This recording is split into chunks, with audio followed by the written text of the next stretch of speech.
समझते हैं क्या है एयर पोल्यूशन तथा उसके पीछे रीजंस कौन कौन से हैं। ये वीडियो कई पार्ट में आएगा, ठीक है ना।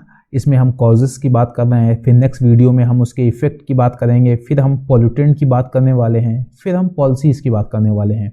तो ये वीडियो कई पार्ट में आएगा और अंत में सारे वीडियोस को कंपाइल करके एक साथ वीडियो एक अपलोड कर देंगे, ठीक है। तो स्टार्ट करते हैं। इसमें हम जानेंगे एयर पोल्यूशन क्या होता है तथा उसके मेन कॉजेस क्या हैं। स्टार्ट करते हैं। एयर पोल्यूशन क्या होता है, ये आपको ये दिख रहा है ना, ये सारे रीजन हैं एयर पोल्यूशन के। तो एयर पोल्यूशन क्या होता है कि हवा में ऐसा कुछ भी जो हमारे अंदर सांस लेने पर या पूरे इकोसिस्टम को अगर निगेटिव तरीके से, गलत तरीके से इफेक्ट कर रहा है, ठीक है ना, यानी पूरे इकोसिस्टम को अगर नुकसान पहुंचा रहा है, हवा में ऐसा कुछ भी है तो उसे ही बोलेंगे air pollution. So air pollution refers to the presence of harmful substances in the air that we breathe. Okay, यानी हवा में जो हम सांस लेते हैं उसमें ऐसा कुछ भी है जो हार्मफुल है, ठीक है ना, कुछ भी हार्मफुल मटेरियल है, हार्मफुल पदार्थ हैं, उसे ही बोलेंगे एयर पोल्यूशन।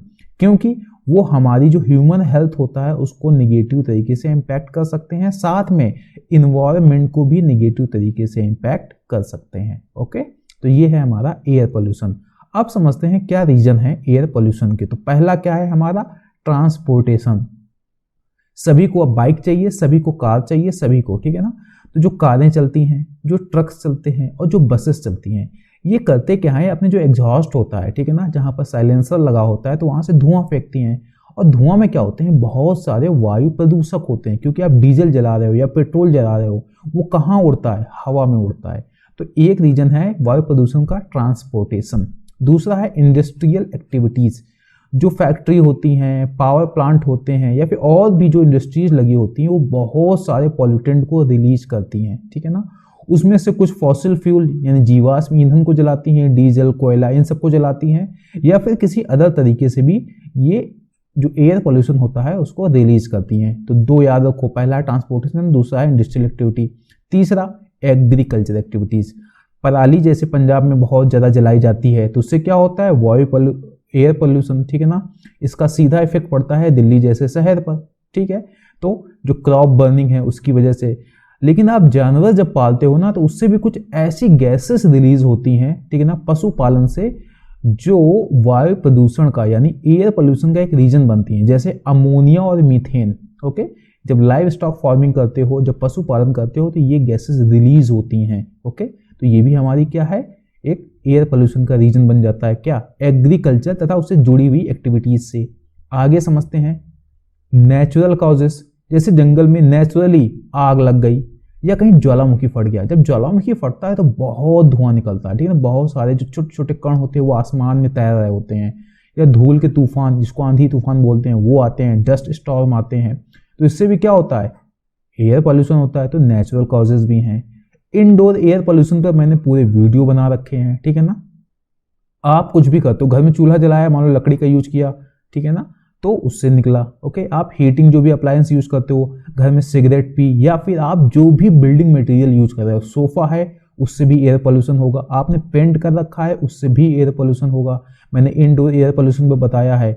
बिल्डिंग मटेरियल में मीन्स जो आपने जो भी अपनी सुविधा के लिए जो भी चीज़ें लाए हो खरीद के, सब एयर पोल्यूशन का कारण हो सकती हैं, क्योंकि ज़्यादातर जो चीज़ें होती हैं वोलेटाइल ऑर्गेनिक कंपाउंड्स को रिलीज करती हैं, और जो एयर पोल्यूशन का एक कारण बनता है। वीओसी पर मैंने एक सेपरेट वीडियो बना रखा है, इसको समझ लीजिएगा, ठीक है ना।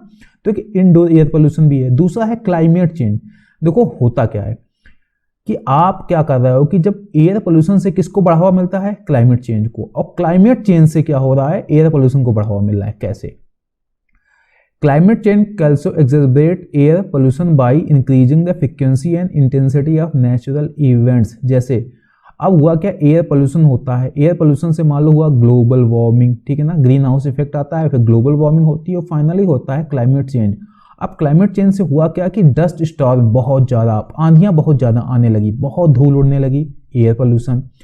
जंगल में चूंकि तापमान बहुत बढ़ चुका है तो जंगल में आग बहुत ज़्यादा लगती है। अब देखो इंडिया में जैसे ही गर्मी आती है, चाहे इंडिया हो या कोई और कंट्री हो, आपको ये आग की घटनाएं नजर आने लगेंगी।